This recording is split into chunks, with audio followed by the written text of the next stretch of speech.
नमस्कार दोस्तों, stock India YouTube channel आपका हार्दिक स्वागत करता है। फर्स्ट टाइम चैनल को विजिट कर रहे हैं तो सब्सक्राइब जरूर कर लें। सब्सक्राइब कर यहाँ से बेल आइकन को हिट करें और साथ में ऑल को जरूर सेलेक्ट कर लें ताकि नई वीडियो का नोटिफिकेशन आपको मिलता रहे। और मित्रों, आ गए हम सबसे पहले नॉर्मल स्क्रीन पर और इस साप्ताहिक वीडियो में अपना चर्चा करेंगे कि वर्ल्ड लेवल की और घरेलू देश के स्तर पर कौन सी ऐसी बड़ी इवेंट्स होने वाली हैं इस सप्ताह जो मार्केट की दशा और दिशा को तय करने वाली है। तो शुरुआत कर लेते हैं। तो ये जो सप्ताह है 26 जून से लेकर के और 30 जून तक चलने वाले इस सप्ताह में हम देखेंगे कि कौन सी बड़ी इवेंट्स मार्केट को प्रभावित करने वाली हैं। और आगे वीडियो पर चले उससे पहले हम देख लेते हैं कि मार्केट इस सप्ताह कितने दिन रनिंग में रहेगा। तो बात करें तो हॉलीडेज की, तो इस सप्ताह आपको 28 जून को बकरीद के उपलक्ष्य में मार्केट में एक हॉलीडे देखने को मिलेगा और इस वजह से आज इस सप्ताह मार्केट है वो 5 में से 4 डे ही रन रहने वाला है और 4 दिन मार्केट बराबर चलेगा 5 में से। तो शुरुआत कर लेते हैं वीडियो की और बात कर लेते हैं सबसे पहले निफ्टी क्या करता है। तो मित्रों, निफ्टी की बात करें तो शुक्रवार का जो सेशन था 23 जून को इंडेक्स है वो करीबन 105 अंकों की गिरावट के साथ 18,665 पर है वो क्लोज होते हुए देखने को मिला। और यदि इस गिरावट की बात करें तो पिछले सप्ताह और एक लगातार तेजी के बाद में और फिर एक बड़ी गिरावट कहीं इसको तो सप्ताह के एंड में और एक बड़ी गिरावट है वो यहाँ देखने को मिली है। और इंडेक्स अब भी अपने 52 वीक जो हाई है 18,887 उसके लेवल को उसको यूँ कहें कि उसको क्रॉस नहीं किया है और उसके लमसम जाकर ही अब इंडेक्स है वापस नीचे फिसलते हुए देखने को मिल रहा है। और ये जो एक बड़ी रैली है तब तक मुमकिन नहीं होगी जब तक इसमें एफआईज की तरफ से एक बड़ी भागीदारी मार्केट में नहीं हो। और यदि पिछले 5 डेज की बात करें तो पिछले 5 दिनों में मार्केट काफ़ी वॉलेटिलिटी वाली स्थिति में रहा और इंडेक्स है वो 18,800 का जो लेवल है 18,887 का उससे ऊपर जाने की काफ़ी कोशिश करता है लेकिन फिर एक बड़ा पुल है वो नीचे की ओर आ जाता है और इस वजह से इंडेक्स में है वो एक जो सर्वकालिक है वो तेजी 19,000 का जो लेवल है वो देखने को नहीं मिला है। और ये लेवल है वो हो सकता है कि शीघ्र ही देखने को मिल सकता है।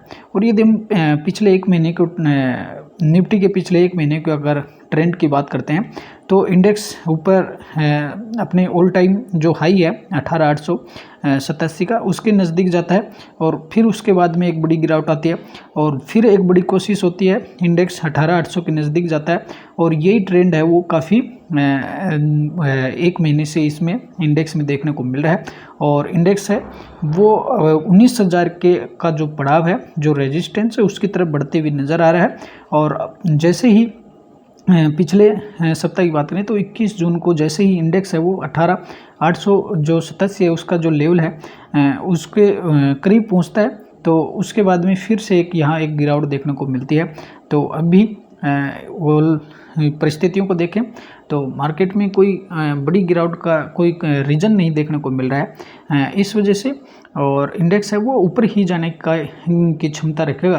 तो हम चर्चा करेंगे इस सप्ताह कौन सी बड़ी इवेंट्स आने वाली है सप्ताह जिसके दम पर है वो इंडेक्स है 18 जो 887 है या यूँ कहें कि इसको 18,890 का जो लेवल है निकाल सके और 18,900 और 19,000 के पड़ाव की तरफ है वो इंडेक्स है वो जाते हुए देखने को मिल सकता है।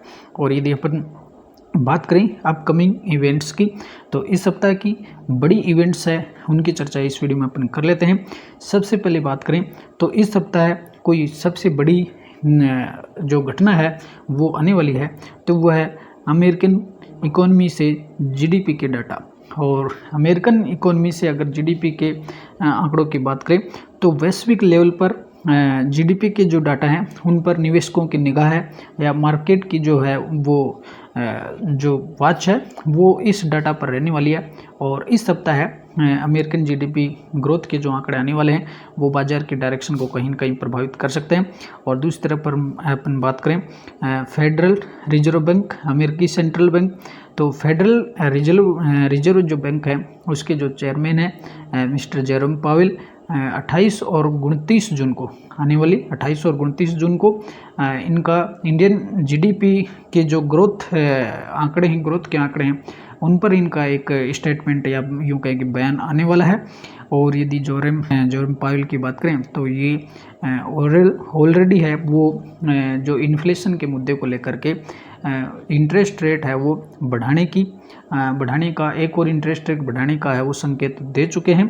तो मिस्टर पावेल की जो कमेंट्री इंडियन जीडीपी के लिए होने वाली है 28 और 29 जून को, वो बड़े मार्केट के लिहाज से वो बड़े मायने रखती है। और इसका एक बड़ा असर है वो इंडेक्स पर, दुनिया के बाज़ारों के इंडेक्स पर आते हुए देखने को आपको मिल सकता है। और इन्फ्लेशन कम, अगर इन्फ्लेशन की बात देखें तो इन्फ्लेशन का मुद्दा है अभी अमेरिका में डाउन नहीं आया, और इसको लेकर के और जो पावेल हैं ऑलरेडी है इंटरेस्ट रेट बढ़ाने का संकेत दे चुके हैं। और अब मित्रों बात करेंगे भारतीय मौसम विभाग की। और भारतीय मौसम विभाग की बात करें तो जो मानसून है दक्षिण पश्चिमी मानसून की बात करें तो वो देश में उसका फैलाव है वो सामान्य तौर पर है वो देखने को मिल रहा है। और दक्षिणी पश्चिमी जो मानसून है, या यूँ कहें कि जो भारत में जो मानसून है वो भारतीय जो अर्थव्यवस्था है उसके लिए एक भारतीय जो अर्थव्यवस्था है वो मानसून का जुआ है। जिस साल मानसून अच्छा देखने को मिलता है, भारतीय अर्थव्यवस्था में एक अच्छा बूम है, वो अच्छी तेज़ी देखने को मिलती है। और मानसून यदि कमज़ोर रहता है तो वो भारतीय अर्थव्यवस्था के लिए एक झटका साबित होता है। तो इसी संदर्भ में अगर अपन देखें तो इस वर्ष का जो मानसून है उसका मानसून जो है वो बिपरजॉय जो चक्रवात है उसकी वजह से मानसून अपनी तय जो तारीख थी, मानसून की तय तारीख की अगर बात करें तो जो रेड लाइन्स है इसमें 1 जून जो कर्नाटक केरल तट पर जो 1 जून को पहुंचने वाला था मानसून, वो 8 जून को पहुंचा, और 7 दिन की देरी की वजह से। और इसमें जो अगर बात करें तो रिजर्व बैंक के आरबीआई के जो चेयरपर्सन थे मिस्टर शक्तिकांत दास, उन्होंने मानसून में देरी को लेकर के चिंता जताई थी।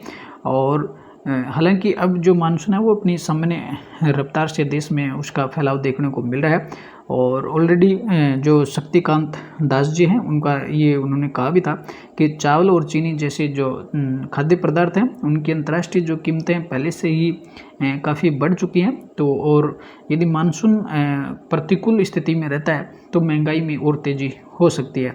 और साथ ही आज भी शक्तिकांत दास जी ने आज भी कहा है कि महंगाई को 4% का जो टारगेट है उसके अंडर उसके लेवल में लेकर के आना उनका दीर्घकालीन उनका एक टारगेट है। तो महंगाई पर भी अब भी आरबीआई है वो कहीं ना कहीं है वो 4% के लेवल को लेकर के एक्टिव है। और दूसरी तरफ अगर मानसून की देखें तो जो मानसून है वो भी सामान्य रूप से वो देश के सभी हिस्सों में उत्तरी पूर्वी जो हिस्सों हैं उनमें फैल रहा है। और ये जो सामान्य फैलाव है इसका 8 जुलाई की बात करें तो सामान्य रूप से वो देश के सभी उत्तरी पूर्वी हिस्सों में भी और दक्षिण पश्चिमी क्षेत्रों में भी फैल जाएगा। तो मानसून का जो एक सामान्य फैलाव है ये जो सामान्य स्थिति में रहने वाला है दक्षिण पश्चिम मानसून, ये इंडियन इकोनॉमी के लिए काफ़ी अच्छा रहने वाला है। और इससे खाद्य वस्तुओं की कीमतें वो एक कंट्रोल में आते हुए देखने को मिलेंगे। तो इस सप्ताह मानसून पर जो वॉच रहने वाली है वो भी मार्केट के लिहाज से काफ़ी महत्वपूर्ण देखने को मिलेगी। और अब अगर वैश्विक लेग पर बड़ी बात करें तो क्रूड ऑयल की जो कीमतें हैं वो काफ़ी कम होते हुए देखने को मिल रही हैं। तो ये बाज़ार के सेंटीमेंट के लिए काफ़ी अच्छा संकेत है। और ऑलरेडी अगर बात करें तो ब्याज दरों में जो बढ़ोतरी होने की जो संभावना है, पावेल ने अपनी कमेंट्री में इशारा भी किया था कि आगे इंटरेस्ट रेट है वो बढ़ाई जा सकती है। तो इंटरेस्ट रेट बढ़ने की संभावना के चलते कच्चे तेल की जो कीमतें अंतर्राष्ट्रीय बाजार में काफ़ी स्थिर और नीचे सीमित दायरे में आई हैं, नीचे आई हैं। और यदि अब बात करें इसमें क्रूड ऑयल की जो कीमतें हैं, जो कम WTI क्रूड की बात करें, ब्रेंट की बात करें, तो सभी जो क्रूड ऑयल है उनकी जो कीमतें 80 जो डॉलर पर बैरल उससे नीचे फिसलते हुए देखने को मिल रही हैं। और जो WTI है क्रूड है उसकी कीमत है वो तो $70 से भी नीचे आई है। तो ये एक तरह से देखें तो भारतीय जो मार्केट है, इंडियन जो इकोनॉमी है, उसके लिए जो तेल की कीमतें कम हो रही हैं उसका फ़ायदा है इकोनॉमी को मिल रहा है, जिसके चलते DIs का सेंटिमेंट काफ़ी पॉजिटिव है। और इंडियन जो यूँ कह कि इंडियन जो मार्केट है उसके जो इंडियन जो इकोनॉमी है उसमें जो इंडस्ट्रीज है उसके लिए काफ़ी फ़ायदेमंद रहने वाला है। तेल की कीमतें अगर कम डाउन में रहती हैं, कंट्रोल में रहती हैं, तो इसके दूसरी तरफ जो इंटरेस्ट रेट बढ़ने की जो संभावना थी उसको लेकर के इकोनॉमिक जो दुनिया में इकोनॉमिक स्लोडाउन की या मंदी की चिंताएं हैं वो फिर से लगी थी, उसी के चलते है वो तेल की कीमतें वो स्थिर या नीचे आते हुए देखने को मिल रही हैं।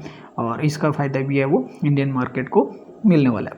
दूसरी तरफ अगर बात करें FI और DIs की एक्टिविटीज़, और हम जो कि इंडेक्स है वो 19,000 के पड़ाव की ओर तरफ है। तो इंडेक्स का जो 19,000 का जो पड़ाव है वो तब तक संभव नहीं है जब तक उसमें FI की एक बड़ी भागीदारी नहीं हो। और यदि अपन प्रेजेंट की बात करें तो 23 जून की बात करें तो इसमें FI ने करीबन 344 करोड़ सेल किया है, और DIs ने भी इसमें 684 करोड़ की सेल है वो 23 जून को की है। और यदि अपन पिछले सप्ताह की बात करें तो पिछला सप्ताह है काफ़ी वोलेटिल देखने को मिल रहा है, और FIs की तरफ से है वो इस सप्ताह का जो रुझान है वो नेगेटिव देखने को मिलेगा। मात्र इस पिछले सप्ताह में 19 जून से लेकर के अगर 23 जून के सप्ताह की बात करें तो इसमें मात्र 21 जून को एक बड़ी खरीदारी यहाँ FIs की तरफ से हुई थी, और बाकी के जो 4 दिन थे बाज़ार में उसमें सेलिंग देखने को मिली है। लेकिन DIs का जो सेंटिमेंट काफ़ी पॉजिटिव लग रहा है, और आगे भी इनका DIs FIs का सेंटिमेंट है वो इंडियन मार्केट के प्रति पॉजिटिव ही आते हुए देखने को मिलेगा।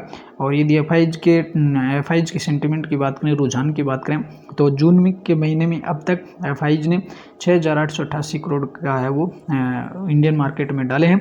दूसरी तरफ DIs भी है वो कंधे से कंधा लगा करके और मार्केट को ऊपर ले जाने के लिए अग्रसर है, और इसमें DIs भी करीबन FIs के लगभग बराबर 6,022 करोड़ की है वो 6,022 करोड़ है वो इंडियन मार्केट में डाले हैं। तो FIs और DIs का जो सेंटिमेंट है काफ़ी मजबूत है, और आने वाले दिनों में भी ऐसा कोई कारण नहीं बनता है जिसकी वजह से FIs का है वो सेंटिमेंट है वो कहीं और देखने को मिलेगा।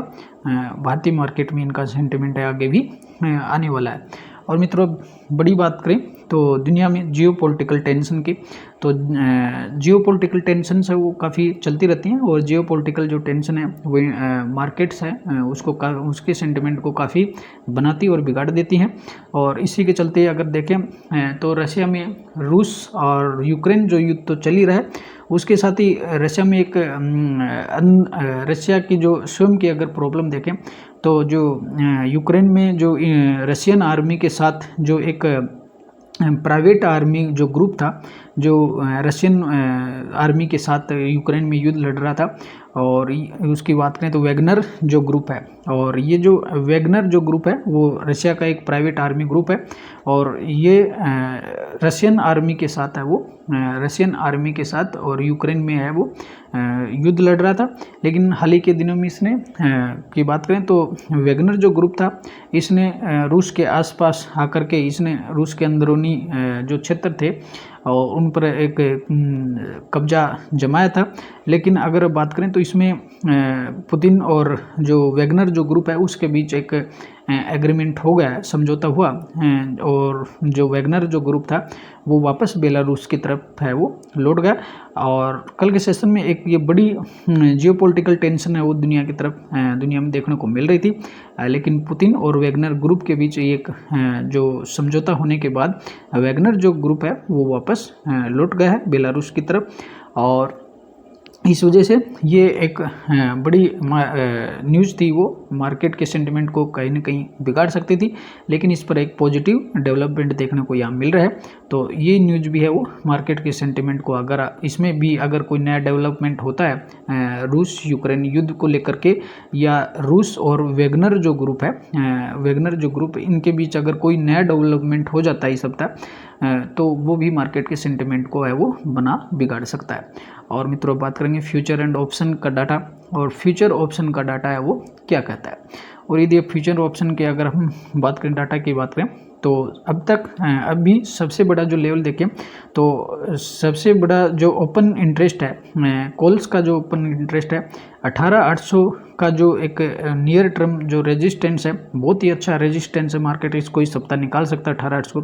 2,86,000 जो कॉल्स का ओपन इंटरेस्ट है वो यहाँ सबसे ज़्यादा देखने को मिल रहा है, और ये एक बड़ा सपोर्ट मार्केट के लिए हो सकता है 18,800 का।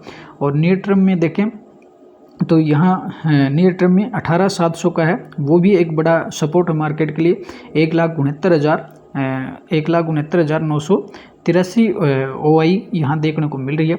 और यदि अपन बात करें कॉल्स पुट्स की, तो पुट्स में भी एक जो है इसमें 18,700 का जो लेवल है वो पुट्स की दृष्टि से भी एक बड़ा यहाँ रेजिस्टेंस देखने को मिल सकता है।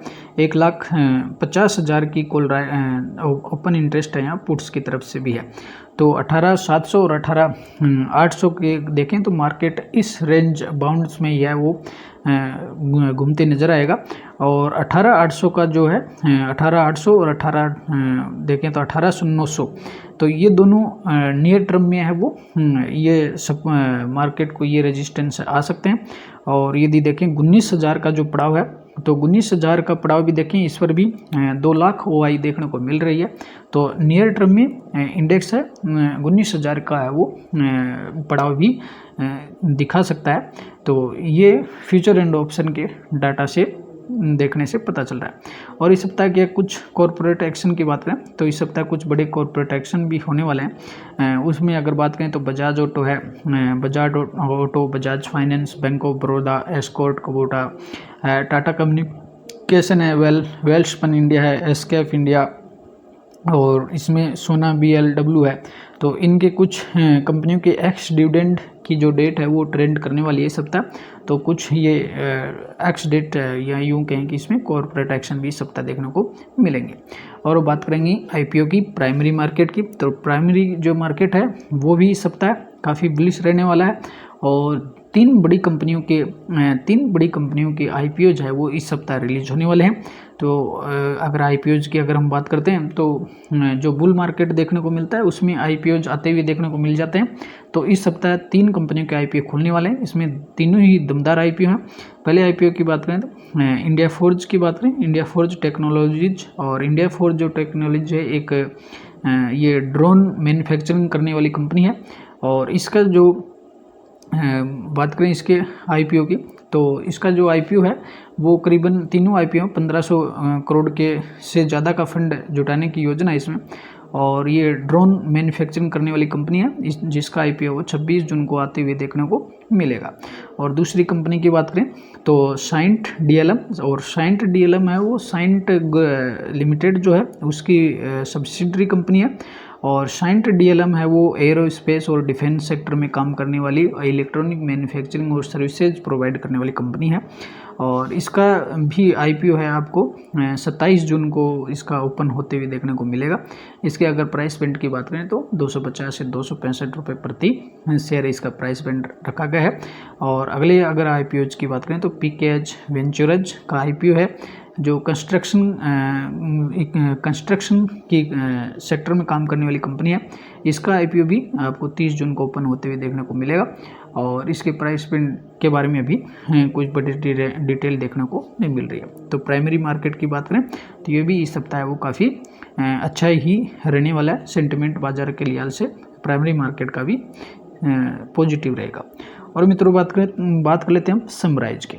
और समराइज रूप में देखें तो इस सप्ताह की कुछ अगर नेगेटिव रोल अदा करने वाली जो न्यूज है उनकी बात करें तो नेगेटिव रूल में इसमें अगर देखें तो जियो पॉलिटिकल जो टेंशन है, रशियन यूक्रेन युद्ध है, या रशियन या वेगनर जो ग्रुप है, तो ये एक नेगेटिव न्यूज है मार्केट में देखने को मिल सकती है। दूसरी तरफ अगर देखिए तो इसमें जो इन्फ्लेशन है, इंटरेस्ट रेट है, उस पर ऑलरेडी मार्केट रिएक्शन देख चुका है, और जो जेरोम पावेल है वो इंटरेस्ट रेट बढ़ाने का ऐलान है वो एक संकेत दे चुके हैं। दूसरी तरफ है इसमें अगर मंदी की बात करें तो ये इनकी चिंता भी बाजार को देखने को मिल रही है। तो ये दोनों ही जो फैक्टर हैं ऑलरेडी मार्केट ने इनको काउंट कर लिया है। और यदि इसमें और पॉजिटिव न्यूज की अगर बात करें, पॉजिटिव साइन देने वाली न्यूज है, तो इसमें इंडियन जीडीपी का जो डाटा है वो मार्केट के सेंटिमेंट को काफ़ी पॉजिटिवली बना सकता है, और डाटा है वो इस सप्ताह रिलीज होने वाला है। तो ये अगर डाटा पॉजिटिव आता है तो इसमें मार्केट का सेंटिमेंट काफ़ी अच्छा ही देखने को मिल सकता है। अदरवाइज कोई अन्य बड़ी घटनाएं है वो नेगेटिव इम्पैक्ट देने वाली कोई बड़ी घटना इस सप्ताह नहीं होने वाली है। ऑल ओवर एफआईज और डीआईज का जो सेंटिमेंट है काफ़ी पॉजिटिव है, और यदि कोई अच्छी न्यूज इस बीच सप्ताह आते हुए मिल जाए तो मार्केट के काफ़ी अच्छा सपोर्ट है वो दे सकती है, और इंडेक्स है वो 19,000 का लेवल है वो निकाल सकता है। और तो मित्रों आशा करते हैं आपको वीडियो पसंद आया होगा, और वीडियो को लाइक और शेयर जरूर करें, और यदि पहली बार आप चैनल को विजिट करें तो चैनल को सब्सक्राइब जरूर कर लें। नमस्कार, अगले वीडियो में फिर मिलते हैं।